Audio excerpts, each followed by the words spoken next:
स्वागत है आपका मेरे YouTube चैनल में। तो आज हम लोग पढ़ने वाले हैं कक्षा 9वीं सामाजिक विज्ञान का अध्याय भारत की नदियाँ एवं अपवाह प्रणाली। तो आज हम इसका आगे पार्ट देखने वाले हैं और अभी तक आपने इसका पिछला पार्ट नहीं देखा है तो जा कर के देख सकते हैं। मैं इसका लिंक जो है डिस्क्रिप्शन में दे दूँगा। चलिए पढ़ना शुरू करते हैं। चैनल को सब्सक्राइब कर लें और अपने मित्रों के साथ ज़रूर इसको शेयर कीजिएगा। तो आज हम लोग पढ़ने वाले हैं गोदावरी नदी बेसिन के बारे में। हमने अभी तक जो है टोटल जो बेसिन वाला पार्ट है वही पढ़ रहे हैं। तो अगले नंबर पर आया है गोदावरी नदी बेसिन। तो इस बेसिन का निर्माण गोदावरी एवं उसकी सहायक नदियाँ वैनगंगा, मंजरा और पेनगंगा आदि द्वारा हुआ है। तो जो गोदावरी नदी है और उसकी जो सहायक नदियों के नाम आपको याद रखना है। तो उनकी सहायक नदियाँ कौन कौन सी है? वैनगंगा, मंजरा और पेनगंगा इत्यादि जो है इसकी सहायक नदियाँ हैं गोदावरी नदी की। और इस बेसिन का निर्माण जो है गोदावरी नदी और उसकी सहायक नदियों के द्वारा किया जाता है। इस कारण इसको गोदावरी नदी का बेसिन कहा जाता है। यह बेसिन कहीं सकरी है तो कहीं चौड़ी है। तो ये जो बेसिन है कहीं कहीं पर हमको सकरी देखने को मिलती है और कहीं कहीं पर ये जो है चौड़ी हो जाती है। पूर्वी घाट की और आंध्र प्रदेश के पोलावरम के पास यह कंदरा से होकर के बहती है। तो पूर्वी घाट में ये जो है आंध्र प्रदेश के पास जो पोलावरम जो स्थान है वहाँ एक कंदरा से यानी कि एक गुफा से होकर के ये जो है बहती है। और इसके पश्चात नदी की चौड़ाई क्या हो जाती है? बढ़ जाती है। जैसे ही ये जो है कंदरा से होकर के बहती है तो इसकी जो चौड़ाई है वो क्या हो जाती है? बढ़ जाती है। इस नदी द्वारा बाढ़ की मिट्टी का जमाव निचले क्षेत्रों में किया जाता है। तो ये जो जितने भी अपने साथ मिट्टी लाई रहती है बहा करके, बाढ़ की जो मिट्टी है वो बहा करके लाई रहती है, तो उसका जमाव जो है वो निचले क्षेत्र में कर देती है, यानी कि जो मैदानी क्षेत्र है उसमें कर देती है। काली मिट्टी के इस क्षेत्र में कपास व अन्य व्यापारिक फसलें उत्पादित की जाती है। तो आपको याद रखना है कि जो गोदावरी नदी का जो बेसिन है वो जो है काली मिट्टी का क्षेत्र है और यहाँ पर जो कपास है और अन्य व्यापारिक जो फसल है वो बहुत मात्रा में उत्पादित की जाती है, बहुत मात्रा में इसका उत्पादन किया जाता है। चलिए आपको समझ आ गया होगा। अब अगले नंबर पर है कृष्णा नदी बेसिन। हम जो है इसको अच्छे से फास्ट थोड़ा पढ़ने वाले हैं क्योंकि बहुत ही पीछे हो गए थे। तो चलिए आगे बढ़ते हैं।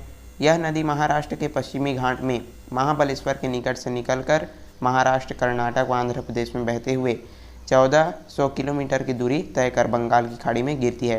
तो टोटल ये जो है 1400, सोच सकते हैं 1400 किलोमीटर की दूरी ये जो नदी है कृष्णा नदी वो तय करती है। और इसका निर्माण जो है इसकी जो नदी सहायक नदियाँ हैं उसके द्वारा किया गया है।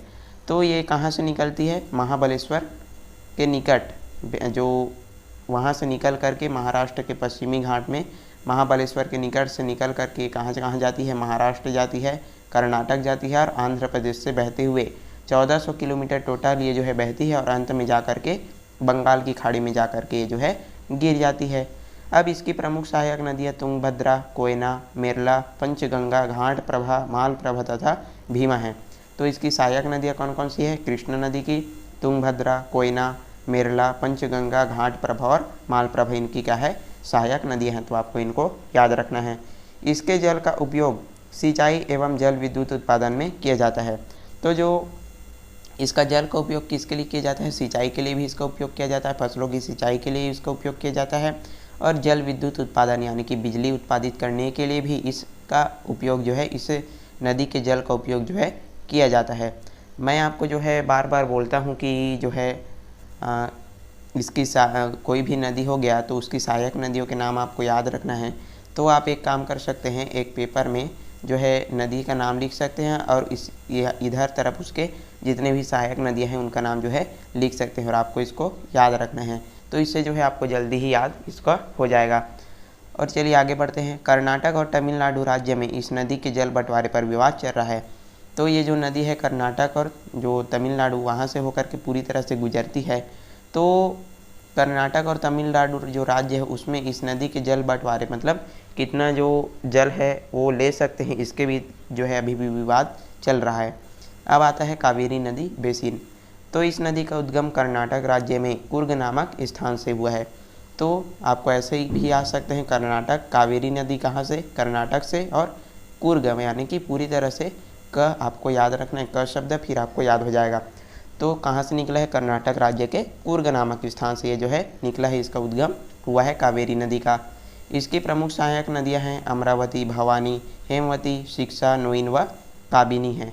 तो आपको इसको भी याद रखना है।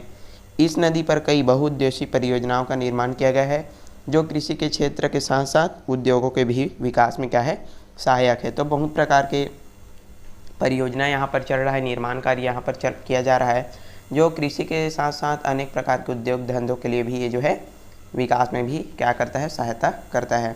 अब आता है अपना महानदी बेसिन। तो इस बेसिन में महानदी और उसकी सहायक नदियाँ जैसे शिवनाथ, हसदो, माड़ आदि प्रवाहित होती है। तो ये जो बेसिन है वो किसके द्वारा, महानदी और उसकी सहायक नदियाँ हैं शिवनाथ, हसदो, माड़ इत्यादि के द्वारा ये जो है बनाया गया है और ये जो है यहीं से प्रवाहित होती है। प्राचीन काल में महानदी को चित्रोत्पला, महानंदा, नीलोत्पला के नाम से जाना जाता था। तो आपको इसको याद रखना है कि पुराने समय में, अभी हम तो इसको महानदी बोलते हैं, लेकिन पुराने समय में इसको क्या बोला जाता था, चित्रोत्पला, महानंदा या फिर नीलोत्पला के नाम से इसको जाना जाता है। यह नदी छत्तीसगढ़ की जीवनदायिनी कहलाती है। तो ये जो है छत्तीसगढ़ की प्रमुख नदी है, इस कारण इसको छत्तीसगढ़ की जीवनदायिनी कहा जाता है। छत्तीसगढ़ के मैदान का निर्माण महानदी और उसकी सहायक नदियों के द्वारा हुआ है। तो जितना भी मैदान छत्तीसगढ़ में बना है उसका निर्माणकर्ता कौन है, महानदी और उसकी सहायक नदी है। इस उपजाऊ मैदान में धान की फसल का उत्पादन प्रमुखता से किया जाता है। तो हमारे छत्तीसगढ़ का प्रमुख फसल क्या है, धान है और इसके कारण इसका उत्पादन प्रमुख रूप से किया जाता है और इस कारण से छत्तीसगढ़ को धान का कटोरा भी कहते हैं।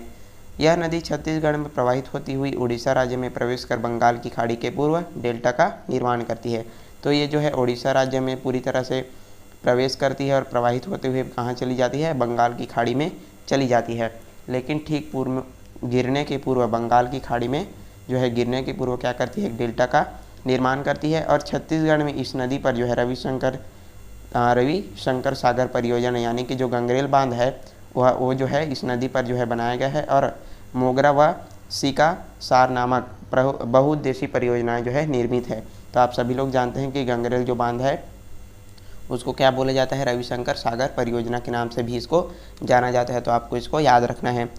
छत्तीसगढ़ व ओडिशा राज्य की सीमा पर इस नदी में हीराकुंड बांध भी बनाया गया है। तो आपको इसको याद रखना है, बहुत ही आईएमपी है कि इसका जो निर्माण है वो कहाँ किया गया है, छत्तीसगढ़ और जो ओडिशा राज्य की सीमा पर जो है हीराकुंड बांध का निर्माण किया गया है जो कि भारत का सबसे लंबा बांध है। तो आपको इसको याद रखना है कि भारत का सबसे लंबा बांध कौन है, हीराकुंड बांध, जो कि किसके बीच बना है, छत्तीसगढ़ और ओडिशा राज्य की सीमा पर जो है इसका निर्माण किया गया है, इसको बनाया गया है। इस परियोजना से सिंचाई, जल विद्युत उत्पादन, मत्स्य पालन आदि का विकास किया जा रहा है। तो इसमें भी बहुत सारे उद्योग वगैरह विकसित किए गए हैं। जल उत्पादन किया जाता है, मतलब जल विद्युत उत्पादन, बिजली उत्पादन किया जाता है, मत्स्य पालन, मछली पालन भी यहाँ किया जाता है। इस नदी की अब स्थिति के कारण छत्तीसगढ़ के अधिकांश उद्योगों का विकास इसके तट पर हो रहा है। यानी कि ये जो है मतलब बताते हैं कि छत्तीसगढ़ का जो अधिकांश उद्योग धंधा है वो इसी नदी के तट पर हो रहा है। जितना भी हो रहा है इसका उद्योग धंधों का विकास विकसित हो रहे हैं वो इसी नदी के तट पर हो रहे हैं, महानदी के तट पर किया जा रहा है। जल एक सार्वजनिक संसाधन, आप पढ़ने वाले हैं। जल जो है किस प्रकार से सार्वजनिक संसाधन है इसके बारे में हम लोग पढ़ने वाले। चलिए पढ़ना शुरू करते हैं। तो जल के उपयोग से जुड़ी कई चुनौतियाँ हैं। तो जल से उपयोग मतलब कई प्रकार की चुनौतियां जल के उपयोग से जुड़ी हुई है। जिस प्रकार कैसे जल का उपयोग हम अच्छे से कर सकते हैं, किस प्रकार से हम इसका सार्वजनिक संसाधन है इसके बारे में देखने वाले हैं। यानी कि सभी लोग इसका उपयोग करते हैं, इसके बारे में देखने वाले हैं। एक तरफ घरेलू आवश्यकताओं की प्राथमिकता है तो दूसरी ओर खेती और उद्योगों के लिए जल की ज़रूरत है। अब घरों के लिए तो जल बहुत ही आवश्यक है और उसके साथ साथ दूसरी तरफ हम देखें तो खेती के लिए भी जल बहुत आवश्यक है, क्योंकि जल के बिना खेती नहीं हो सकती। और साथ ही साथ उद्योग धंधों के लिए भी जल बहुत ही क्या है, ज़रूरत है, बहुत ही आवश्यक है। ऐसे भी कुछ उदाहरण हैं जहां मनुष्यों और पशुओं के लिए जल की ज़रूरत का ध्यान नहीं रखा गया और उद्योगों को प्राथमिकता दी गई। लेकिन यहाँ पर ऐसे एग्जाम्पल हमको देखने को मिलते हैं, ऐसे उदाहरण हम देख सकते हैं जहाँ पर न मनुष्य को और न ही पशु को ध्यान में रखा गया, बल्कि पूरा ध्यान जो है किसका, उद्योग धंधों को रखा गया, उनको प्राथमिकता दे दी गई। कई बार दो राज्यों के बीच जल के उपयोग को लेकर विवाद होता है कि नदी के जल किसका अधिकार है और हर राज्य को कितना जल मिलना चाहिए, गंभीर सवाल बन जाते हैं। तो हमने देखा कि कई बार क्या होता है कि जो दो राज्य हैं, एक राज्य ये हो गया, दूसरा राज्य ये हो गया, और इनके बीच यदि कोई नदी बह रही है तो इनको जो है किस प्रकार से जो है हम इनके जल का उपयोग करें, तो ये जो है एक बहुत बड़ा सवाल बन जाता है और कई बार इसमें विवाद भी होने लगता है। पिछले कुछ दशकों से भूमिगत जल कृषि सिंचाई का मुख्य स्रोत बन गया है। यानी कि अब जितना सिंचाई हम देखते हैं वो जो है पूरी तरह से भूमिगत जल यानी कि ट्यूबवेल, बोर वगैरह से किया जाता है। जल के अत्यधिक उपयोग पर रोक लगाना मुश्किल हो रहा है क्योंकि लोग इसे सार्वजनिक संसाधन के रूप में नहीं देख रहे हैं। यानी कि अब जो लोग हैं वो इसे सार्वजनिक संसाधन के रूप में नहीं देख रहे हैं और बहुत अधिक मात्रा में इसका दुरुपयोग भी लोग कर रहे हैं। भूमिगत जल का दोहन निजी संपत्ति मानकर किया जा रहा है, जबकि वास्तविकता यह है कि भूमिगत जल किसी खेत के नीचे जमा नहीं होता बल्कि वह ज़मीन के अंदर बहता रहता है। अब लोग क्या कर रहे हैं कि जो जल है उसको खुद की संपत्ति मान रहे हैं, मतलब जैसे कि ट्यूबवेल, बोर वगैरह करवा लेते हैं और उसको जल को जो है खुद की संपत्ति मानकर इसका जो है मनचाहा उपयोग जो है कर रहे हैं। लेकिन वास्तविकता यह है, सच्चाई यह है कि ये जो जल है वो किसी का खुद का निजी संपत्ति नहीं है बल्कि वो क्या है, सार्वजनिक संपत्ति है। और ये तो जो है ज़मीन के अंदर बहता रहता है, लेकिन आजकल के लोग न जाने क्या हो गए हैं। तो इसलिए एक व्यक्ति द्वारा जल के अधिक दोहन से दूसरे व्यक्ति को पर्याप्त जल नहीं मिल रहा है। अब एक व्यक्ति क्या करता है कि बहुत अधिक मात्रा में जल का दोहन करता है, जिससे दूसरे व्यक्ति को जल बहुत कम मिलता है। तो इस प्रकार से लोग जो है इसका निजी संपत्ति मानकर अधिक दोहन कर रहे हैं। दूसरे के नलकूप से गहरा नलकूप लगाकर कोई भी लोग दूसरे को मिल रहे जल को कम कर सकता है। यानी कि मान लो बात, एक खेत ये हो गया और वहीं पास में दूसरा खेत है, तो जो पहले वाला यहाँ पर इसको पहला मानते हैं, इसको दूसरा मानते हैं, तो इससे ज़्यादा और अधिक गहराई में क्या करवा लेता है, दूसरा व्यक्ति अपना जल जो है नल को खुदवा लेता है और उसके बाद जो है उसके जो सामने वाला जो व्यक्ति होता है उसका जो जल है, वाटर लेवल है, उसको कम कर देता है और ज़्यादा से ज़्यादा जल पाने की होड़ में नलकूप सूख रहे हैं और भूमिगत जल स्तर नीचे जा रहा है। तो लगातार आजकल देख सकते हैं कि पानी की समस्या इतनी बढ़ गई है कि अब जो है बहुत कम जो है पानी अब धरती पर बचा हुआ है और इसी तरह चलता रहा तो एक दिन जो है पानी बहुत पूरी तरह से समाप्त हो जाएगा। लेकिन हमको ऐसा नहीं करना है, जल का उपयोग अच्छे से सुरक्षित ढंग से करना है। इस पर नियंत्रण करने के लिए जल को सार्वजनिक संसाधन मानने की ज़रूरत है और हमको जल को सार्वजनिक संसाधन यानी कि सभी लोगों के हित में रखते हुए, ध्यान में रखते हुए उसका उपयोग करना चाहिए, उसको अच्छे से उपयोग करना चाहिए। राज्य सरकार द्वारा जल दोहन को नियंत्रित करने के लिए कानून भी बनाए जा रहे हैं, लेकिन कानून तो बनता है लेकिन कोई भी इसका पालन नहीं करता। तो बहता हुआ जल ज़मीन के मालिक का नहीं, सभी का है। इसके समझ बनाने पर कुछ रास्ते निकाले जा सकते हैं। तो जो भी जल ज़मीन के अंदर बह रहा है वो जो है किसी एक का नहीं है बल्कि सभी लोगों का है। तो इस प्रकार से हमको सभी को समझाने की आवश्यकता है, तभी हम इससे मुक्ति पा सकते हैं। भूमिगत जल स्तर हमारा बढ़ जाएगा और अधिक से अधिक पेड़ हमको भी लगाने चाहिए। क्योंकि पेड़ रहेंगे तभी तो वर्षा होगी और वर्षा नहीं होगी तो जल कहाँ से आएगा। तो सबसे मेन कारण है पेड़ है। तो आप इसको एक अच्छे से ध्यान से समझेंगे। अब जो है चलते हैं जल का न्याय संगत उपयोग का एक उदाहरण हम यहाँ पर देखते हैं। हिवरे बाजार गांव महाराष्ट्र के अहमदनगर ज़िले में स्थित है। तो ये जो गांव है वो किससे, महाराष्ट्र के अहमदनगर ज़िला में ये जो हिवरे बाजार है वो स्थित है। यह सूखाग्रस्त गांव है। यहाँ औसत वर्षा 400 मिलीमीटर से मिलीमीटर है। तो बहुत ही कम वर्षा यहाँ पर होती है, जिसके कारण ये जो गाँव है वो सूखा है। हिवरे बाजार में मिट्टी और जल संरक्षण का कार्य सार्वजनिक भूमि और निजी चारागाहों में किया जाता है। तो ये लोग जल को संरक्षित रखने के लिए क्या करते हैं, जल संरक्षण का जो कार्य है वो सार्वजनिक जो जगह है और निजी जो चारागाह है वहाँ पर किया करते हैं। वर्षा जल के संरक्षण और मिट्टी के कटाव को रोकने के लिए पहाड़ों की ढालों पर गड्ढे खोदे गए। मिट्टी और जल संरक्षण से कृषि, जल का और घास में वृद्धि हुई। तो ये लोग क्या किए हैं कि जो पहाड़ के ढलान हैं वहाँ पर गड्ढे किए गए हैं, जिससे जो मिट्टी का कटाव है वो रुक जाता है और जल जो संरक्षित उनको बच जाता है और वहाँ पर घास में भी वृद्धि हो गई है। गांव में कृषि हेतु जल संचयन के लिए चेक बांध, रिसने वाला तालाब और ढीले पत्थर की संरचना बनाई गई है। तो अब गांव के लोग क्या किए हैं कि जल को संरक्षित रखने के लिए, संचित करने के लिए चेक बांध हो गया और जो तालाब, रिसने वाला और जो ढीले पत्थर की संरचना इन्होंने बना दी है। अब जिस गाँव में जो है, जिस क्षेत्र में बहुत कम पानी है, वही लोग जो है पानी की अहमियत जो है अच्छी तरह से समझते हैं, वरना जिधर जो ज़्यादा पानी मिलता है वहाँ के लोग जो है इसका दुरुपयोग बस करते हैं और बाकी इसको कोई नहीं समझ पाता। जंगल में और सड़क के दोनों ओर क्या किए हैं, पौधारोपण यहाँ पर किया गया है। तो कितना अच्छा बात है कि जंगल और जो सड़क के दोनों ओर जो है पौधारोपण की बहुत अच्छा बात यहाँ पर बताया गया है। तो इस गांव में पेड़ों की कटाई व मुक्त चराई पर प्रतिबंध लगाया गया है। यानी कि यहाँ कोई भी व्यक्ति पेड़ नहीं काट सकता और कोई भी अपने पशुओं को चरा नहीं सकता। इसके अलावा सिंचाई के लिए नलकूपों पर प्रतिबंध और गन्ना और केलों के लिए उगाने का प्रतिबंध लगाया है। तो यहाँ पर बताया है कि सिंचाई के लिए यहाँ पर जो है नलकूप भी नहीं जो है खुदवा सकते, और गन्ना और केले का जो फसल है वो भी यहाँ के लोग नहीं लगा सकते, क्योंकि इनके लिए बहुत अधिक मात्रा में जल की आवश्यकता होती है। प्रतिबंध के केवल घोषणा नहीं की गई है, बल्कि आम सहमति से इसका पालन किया गया है। तो ये मात्र घोषणा नहीं है, बल्कि सभी लोग इसका मिलजुल करके पालन किया करते हैं।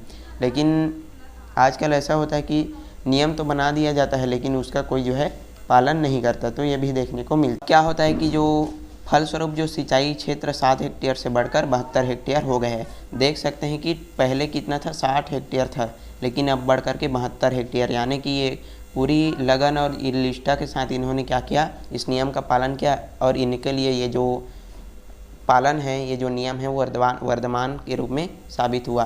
तो कुओं में पानी साल भर मतलब रहने लगा, और असिंचित क्षेत्रों में भूमि में सुधार आया। तो जो भी क्षेत्र सिंचित नहीं था उसमें जो है क्या हो गया, सुधार आ गया है। और यहाँ के जो कुएं हैं वो साल भर पानी से भरे रहते हैं। पहले की अपेक्षा विविध प्रकार की फसलों का क्षेत्र बढ़ गया है, यानी पहले तो बहुत कम फसल उगता था, लेकिन आज वो जो है बहुत ही बढ़ गया है। लोगों ने आलू, प्याज, अंगूर, अनार, फूल और गन्ना मतलब गेहूँ उगाना शुरू किया। गन्ना तो यहाँ पर पूरी तरह क्या है, प्रतिबंधित है।